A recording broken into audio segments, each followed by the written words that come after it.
Que la paix soit sur vous, les Gaulois et les Gauloises, courageux résistants et opposants à la dictature sataniste qui bientôt ne sera plus mondiale, mais locale, et qui pour finir disparaîtra totalement de la surface de la terre, grâce à Dieu et grâce à nous, les Gaulois.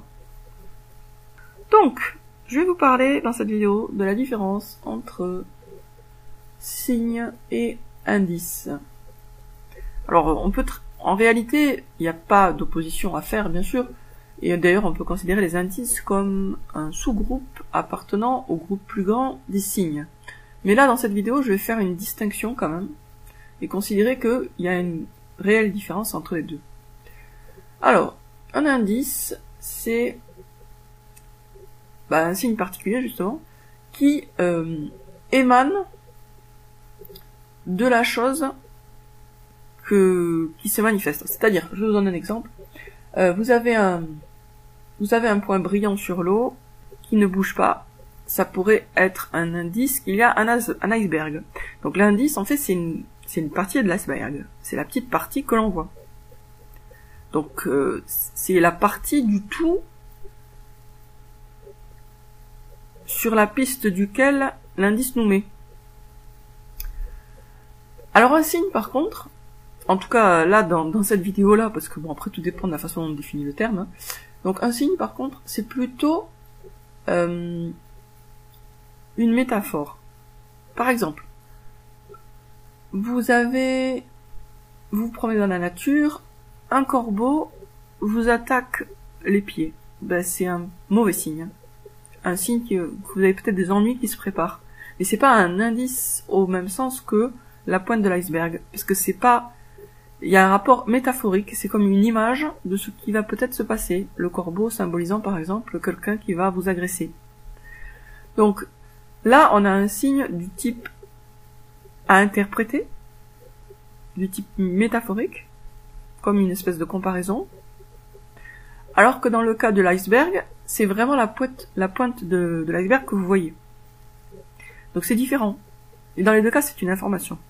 Alors pour les gens qui font la prière de consultation et qui se demandent sous quelle forme ils vont avoir la réponse de la prière de consultation, il faut comprendre que vos états émotionnels et vos pensées font partie des indices. Et un indice, c'est tout aussi sérieusement à prendre en compte qu'un signe, voire c'est encore plus significatif parce que il y a pas d'ambiguïté. Si par exemple la pointe de l'iceberg si vous reconnaissez la pointe de l'iceberg, ça y est, vous êtes absolument sûr qu'il y a un iceberg. Donc l'indice, il est plus certain, même s'il n'est pas totalement certain, il est plus certain que le signe. Le signe ayant une valeur métaphorique, il y a plus de risque qu'on se trompe dans son interprétation.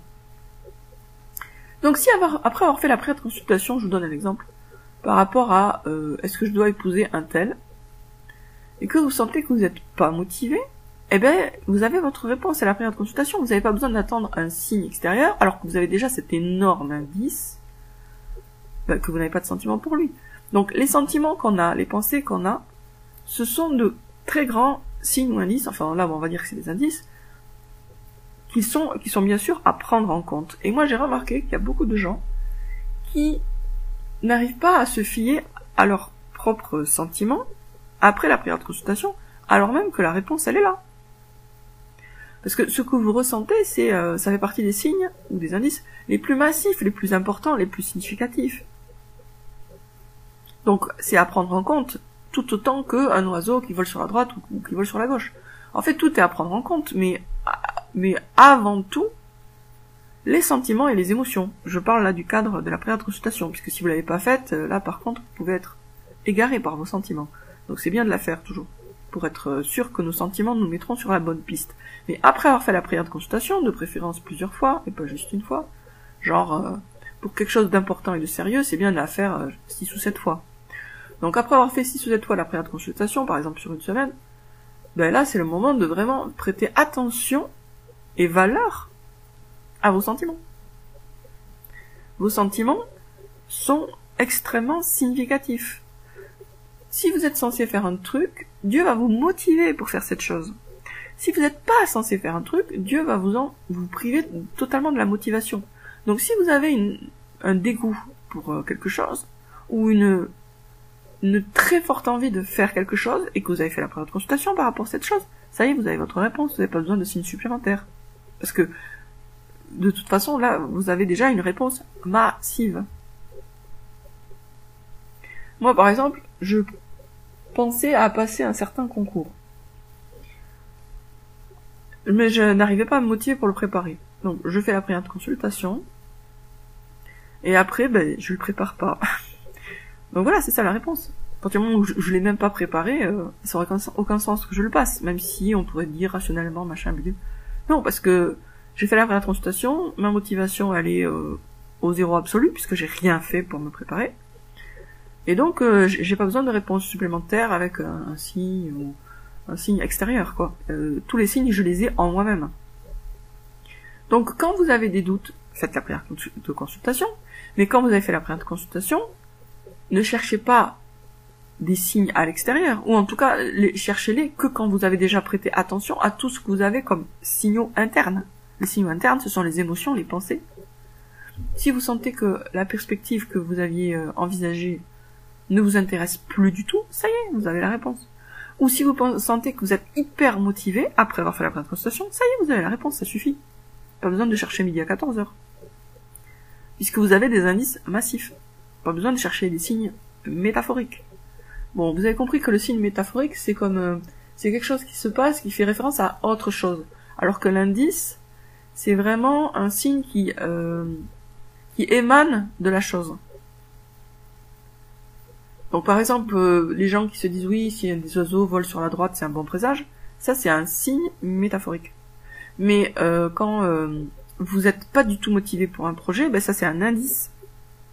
Et les indices sont encore plus importants et encore plus à prendre au sérieux que les signes. Bon, les deux sont à prendre en compte. Hein. Voilà, sur ce je vous dis à très bientôt les amis pour une prochaine vidéo. Et courage.